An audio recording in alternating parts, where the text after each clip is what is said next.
Frame ஆமாம். எப்படி இருக்கீங்க? நல்லா இருக்கேன். என்ன குடிக்கவா? என்ன பார்த்தா குடிகாரனா தெரியுதா? இல்ல நான் அப்படி சொல்ல. சென்னை சூப்பர் கிங்ஸ் ஜெயிச்சிச்சு. இங்க மும்பைல யாரும் செலிப்ரேட் பண்ண மாட்டேங்கிறாங்க. அதான் என்ன மாதிரி சோலோவா என்ஜாய் பண்ண வந்திருக்கீங்களோன்னு. அப்படிங்கிற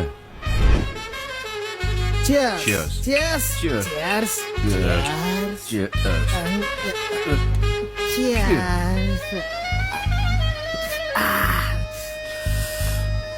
நானும் எவ்வளவு நாள் தான் நல்லவனாவே நடிக்கிறேன். பாவம் நீங்க. இதனாலதான் நான் கேர்ள் ஃப்ரெண்டே வச்சுக்கிறது இல்ல. ஆனா நீ நினைச்சாலும் அவன் ஏன்?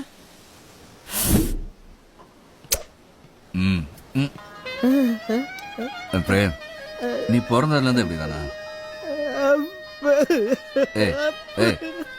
அப்படி என்னடா சொல்லிட்டே அழகண்டா நீ. அது இல்லண்ணே, நீங்களும் என்ன கலாய்க்கிறீங்க. அந்த 3 சப்ப பசங்களும் என்ன கலாய்க்கிறாங்க. Sorry sir, no more drinks, bar is closed. Please, one more, please, Paul. Sorry sir, police problem sir. எனக்கு சரக்கு வேணும்.